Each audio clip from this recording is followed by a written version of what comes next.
Las sustancias que forman nuestro mundo están compuestas de átomos fuertemente unidos entre sí por poderosas fuerzas eléctricas que nosotros llamamos enlaces químicos.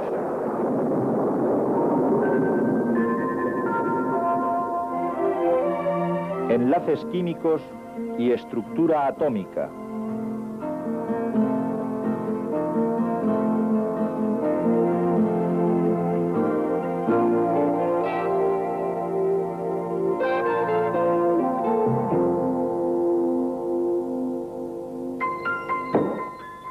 ¿Por qué algunas sustancias caen y rebotan? Otras caen y se rompen, y otras solamente se caen y se quedan inmóviles. ¿Por qué algunas sustancias permanecen en estado sólido al ser calentadas mientras que otras se licúan rápidamente? Y cuando las sustancias interaccionan, ¿por qué unas veces se necesita aportar energía y otras veces se desprende? Las propiedades físicas y químicas de los elementos y compuestos dependen en gran parte de la naturaleza de los enlaces y de las fuerzas que mantienen unidos sus átomos y moléculas. Debemos tener presente, mientras visualizamos la estructura atómica, que no hay manera de mostrar sus tamaños relativos correctamente. El diámetro de un átomo corriente es 10.000 veces más grande que el diámetro de su núcleo. Si un átomo fuera ampliado de modo que su límite externo pasara por las porterías de un campo de fútbol, siguiendo la escala, el núcleo no sería mayor que el de un guisante situado en el centro del campo, con un diámetro inferior a 1 centímetro. La interacción de las partículas cargadas que forman los átomos es la clave de su unión. La fuerza de atracción entre las cargas positivas de los protones del núcleo y las cargas negativas de los electrones situados en niveles de energía alrededor del núcleo mantienen a estos dentro del átomo. Cuando dos átomos se acercan el uno al otro, hay una fuerza de atracción entre los protones del núcleo de un átomo y los electrones del otro.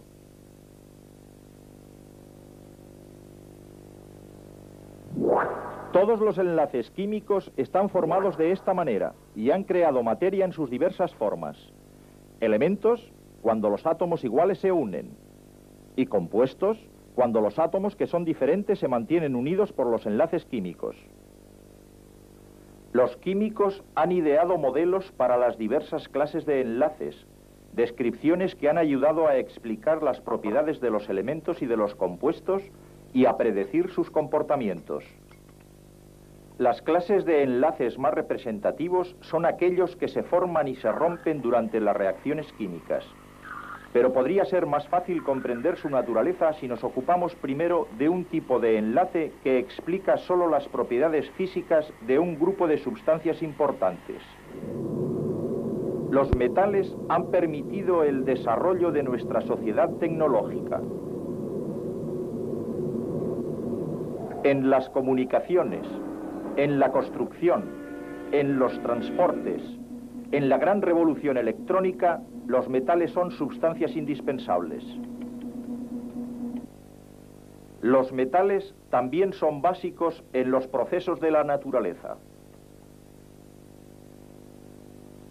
En la tabla periódica de los elementos, los metales se encuentran todos en la misma zona y tienen una serie de propiedades similares que pueden ser explicadas por los enlaces metálicos que se encuentran solamente entre los átomos de los metales. Este tipo de enlace, como todos, está basado en la estructura atómica. Podemos considerar la estructura del metal sodio, por ejemplo, como un caso típico. Un átomo de sodio es eléctricamente neutro. En su nivel de energía más externo tiene un electrón. Es un electrón de valencia. Los electrones de valencia están implicados en los enlaces. Este electrón está tan débilmente atraído por el núcleo de su átomo que en una gran agregación de estos átomos, el efecto es una nube de electrones de valencia negativamente cargados fluyendo entre los átomos, regularmente ordenados y que han perdido sus electrones exteriores permanentes. Esto proporciona a los átomos una carga positiva, así que podemos llamarles iones. Es la atracción entre los iones cargados positivamente y la nube de electrones negativos fluyendo entre ellos lo que enlaza todos los átomos para formar los elementos metálicos. Bajo el microscopio podemos observar cómo se forman los enlaces metálicos con átomos del metal plata ordenándose a sí mismos en estructuras muy precisas, conocidas como cristales. Una pauta repetida, llamada red cristalina, está en construcción. Como los átomos se mueven dentro de esta red, ellos liberan sus electrones convirtiéndose en iones positivos. El enlace metálico puede explicar las propiedades comunes de los metales. ¿Por qué los metales tienden a tener brillo? Las ondas luminosas están implicadas en ello y tienen una cierta frecuencia de vibración. Ellas hacen que la nube de electrones de la superficie externa del metal oscile a la misma frecuencia cuando las ondas los alcanzan. Esta energía adicional es radiada hacia afuera por los electrones y podemos verla como una reflexión de la luz y la superficie aparece brillante. Estos electrones externos móviles explican muchas otras propiedades que les son características. Cuando existe una diferencia de voltaje entre dos partes de un metal, la fuerza eléctrica produce con facilidad un movimiento de los electrones libres. Esto explica su alta conductividad eléctrica. Los metales son también buenos conductores de calor. El calor produce una elevada energía cinética en los electrones libres que forman parte del enlace metálico. Los electrones se mueven y ceden su energía extra a los electrones con menor energía, y estos pasan su nueva energía de la misma forma. Por esta razón, el calor es fácilmente conducido a través del metal. Los metales son dúctiles y maleables. Bajo una presión física, las redes que forman los cristales de los metales vuelven a formarse a sí mismas. Las hileras de iones separados de la red se deslizan uno al lado de otro, pero mientras la separación no sea demasiado grande, la atracción entre la nube electrónica y los iones, el enlace metálico, es lo suficientemente fuerte para evitar que el metal se rompa. Al contrario, la red toma simplemente una nueva alineación. El metal cambia de forma sin romperse.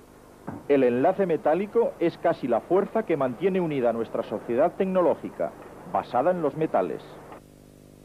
En los elementos metálicos, todos los iones atraen a todos los electrones, y los iones son todos de una sola clase.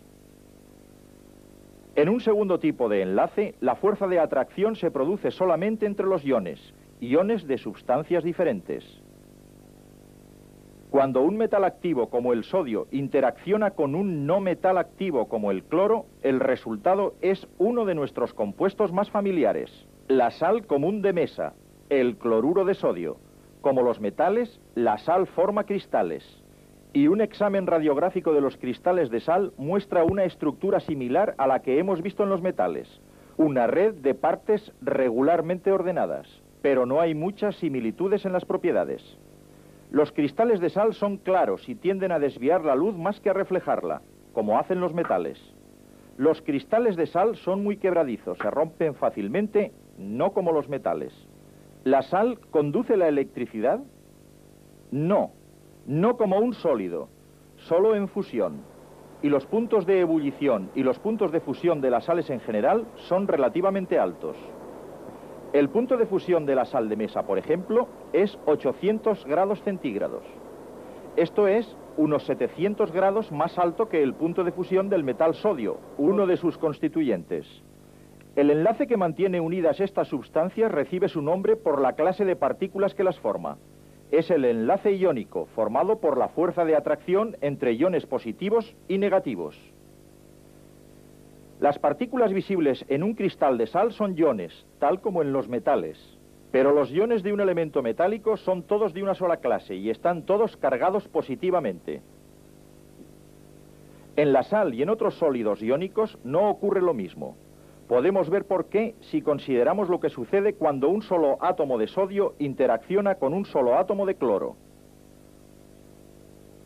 Una mirada a la tabla periódica nos dice algo acerca de estos átomos. El sodio es el primer elemento de este periodo. Aparte del único electrón de valencia de su nivel de energía más externo, el sodio tiene la estructura atómica del neón, un gas noble y un elemento altamente inerte. Por otra parte, el cloro es el anterior al último elemento de este periodo. Tiene 7 electrones en su nivel exterior, exactamente un electrón menos de los 8 que tiene el argón, que es tan inerte como el neón. Ahora, al acercar el sodio y el cloro con la suficiente energía y lo suficientemente cerca para interaccionar, entran en juego unas poderosas fuerzas electrostáticas. Las fuerzas mueven el único electrón del nivel exterior del átomo de sodio hacia el nivel exterior del átomo de cloro. Pero con un electrón menos, el átomo de sodio, originariamente neutro, tiene ahora un exceso de carga positiva. Y el originariamente neutro átomo de cloro, al ganar un electrón, tiene ahora un exceso de una carga negativa. Y así, ambos son iones, átomos cargados eléctricamente. Los dos iones están unidos por este enlace iónico. Esta misma fuerza de atracción atrae ion tras ion en una ordenación que está exactamente determinada por las fuerzas electrostáticas y por el tamaño de los iones implicados. Los iones se agrupan formando una red que gradualmente crece, formando un cristal iónico de sal común. El enlace iónico puede ayudar a explicar las propiedades que asociamos comúnmente con la sal de mesa y otros compuestos iónicos similares. ¿Por qué los cristales de sal son transparentes, no brillan como los metales que están también formados por iones? En el enlace metálico, la nube de electrones libres externos absorbe y después emite la energía de las ondas de luz. Pero en los cristales iónicos, la organización de los átomos hace que la energía luminosa no resulte absorbida y reflejada. Por el contrario, las ondas de luz son capaces de pasar a través de los cristales.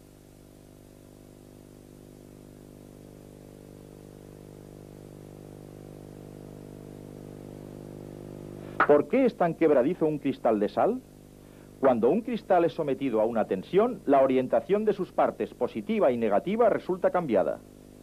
Los iones positivos estaban alrededor de cada ion negativo y los iones negativos alrededor de cada ion positivo. Pero ahora los iones con las mismas cargas llegan a estar muy cerca unos de otros. ¿Y qué ocurre?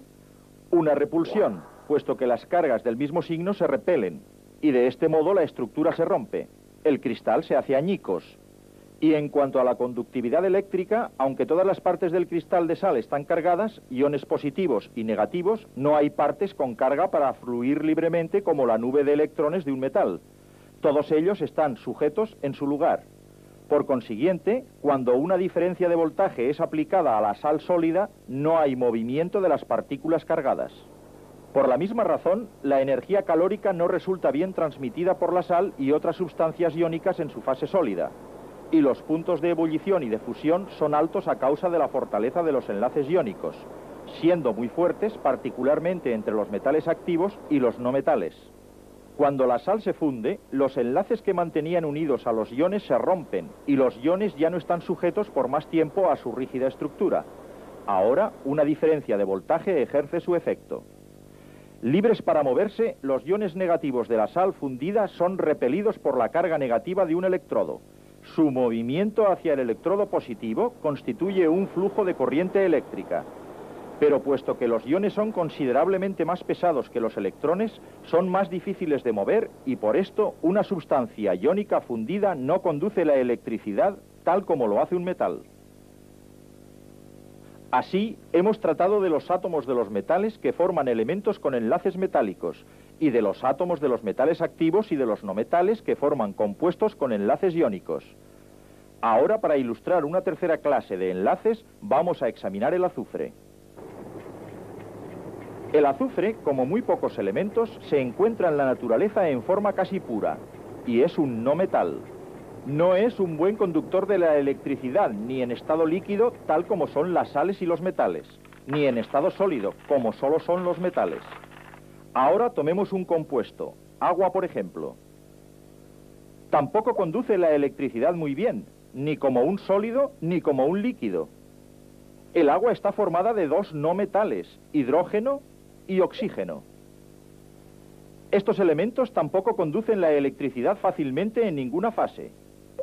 Así podemos concluir razonablemente que ni los electrones libres ni los iones son partes de estas sustancias. Lo que el azufre, el agua, el hidrógeno y el oxígeno tienen en común es que cada uno de ellos está compuesto por moléculas, dos o más átomos químicamente enlazados. Los 8 átomos del azufre están unidos entre sí para formar una molécula individual de azufre.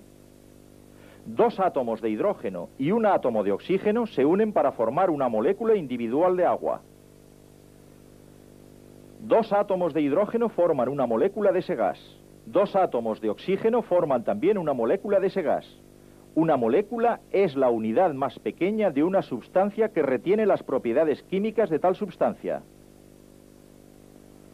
Vamos a considerar primero los átomos que forman una molécula de hidrógeno. Un átomo de hidrógeno tiene un electrón en su nivel de energía exterior, un electrón de valencia.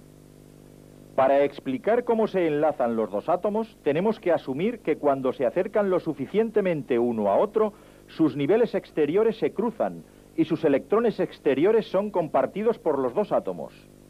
Ambos electrones exteriores son atraídos por las cargas positivas de ambos núcleos al mismo tiempo. Puesto que el enlace está formado por los dos átomos que comparten un par de electrones de valencia, se le llama enlace covalente. CO es un prefijo que significa con o juntos. Los enlaces covalentes se encuentran normalmente entre los átomos de los elementos no metálicos y son muy fuertes. Los elementos normalmente más gaseosos, como el hidrógeno, el oxígeno y el yodo, están en la forma molecular. Estos son cristales de yodo en formación, compuestos por moléculas ordenadas regularmente, conteniendo cada molécula dos átomos de yodo. Los enlaces covalentes que mantienen unidos los átomos en las moléculas son fuertes, pero las fuerzas que mantienen las moléculas unidas en el cristal son débiles y no suponen compartir electrones. Puesto que estas fuerzas, que reciben el nombre de fuerzas de Van der Waals, son tan débiles, no se necesita mucha energía para separar las moléculas de su ordenación cristalina.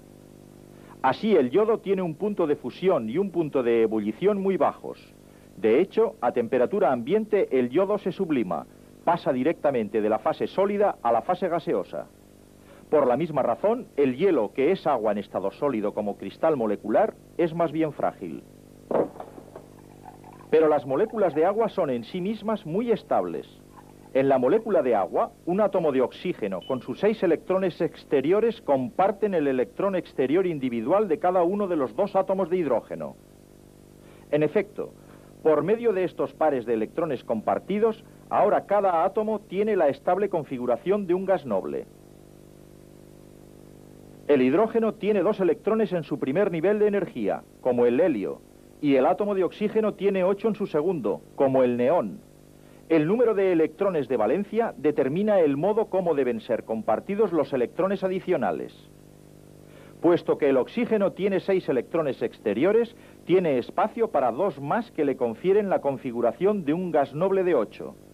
Excepto el hidrógeno con su capacidad para solo 2 electrones, la inmensa mayoría de enlaces covalentes dan por resultado 8 electrones exteriores. Puesto que esto ocurre tan regularmente, esta forma en que son añadidos los electrones se llama la regla del octeto. Y también el nitrógeno, que tiene solo 5 electrones exteriores, siguiendo la regla del octeto, tiende a añadir 3 electrones a su nivel exterior de energía. Y puede hacerlo por medio de enlaces covalentes, con 3 átomos de hidrógeno. 3 pares de electrones son compartidos por ellos. Cada átomo de hidrógeno suministra un electrón al átomo de nitrógeno, y cada átomo de hidrógeno comparte uno de los electrones del nitrógeno. Y todos ellos tienen configuraciones de gas noble. Los átomos de carbono pueden formar un máximo de 4 enlaces covalentes. Así, el átomo de carbono puede enlazar covalentemente con 4 átomos de hidrógeno, resultando compartidos 4 pares de electrones y formando el combustible doméstico llamado metano, gas natural. Los átomos de carbono también pueden enlazar con otros átomos de carbono para formar moléculas parecidas a cadenas, haciendo posible un inmenso número de variaciones. Hay más compuestos de carbono que de cualquier otro elemento. Los compuestos de carbono son la base de toda la vida. Las enormes variaciones que ofrece el carbono han hecho posible moléculas tan complejas como el ADN, el cual está compuesto de miles de átomos. La complejidad del ADN es el resultado de los mismos enlaces covalentes que mantienen unida la simple molécula de agua, el resultado de la atracción entre las cargas de la molécula. Ahora, las cargas en las moléculas covalentes pueden hacer algo más que mantener los átomos unidos. En la molécula de agua, por ejemplo, estas cargas no están distribuidas por igual. El lado del oxígeno tiende a ser más negativo y el lado del hidrógeno más positivo. Se ha producido una polaridad. En general, los enlaces covalentes entre los átomos de diferentes elementos son generalmente polares, dando como resultado lo que llamamos un enlace polar. Pero los enlaces covalentes entre átomos parecidos son no polares.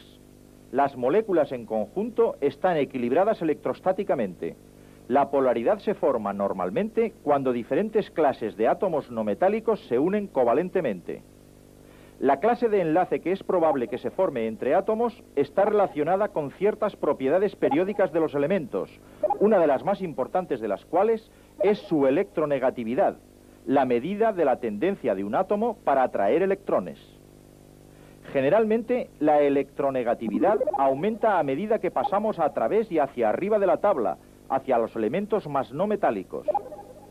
Cuanto mayor sea la diferencia en la electronegatividad, mayor será la probabilidad de que dos átomos formen un enlace iónico. Cuanto menor sea la diferencia en la electronegatividad, mayor será la probabilidad de que los electrones sean compartidos entre los átomos de un enlace covalente.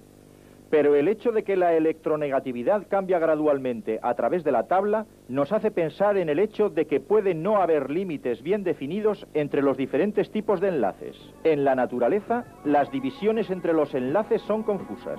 Los químicos han realizado estas sutiles distinciones solo para ayudarse a sí mismos y a nosotros a comprender la estructura y las propiedades del increíble número de sustancias que componen nuestro mundo.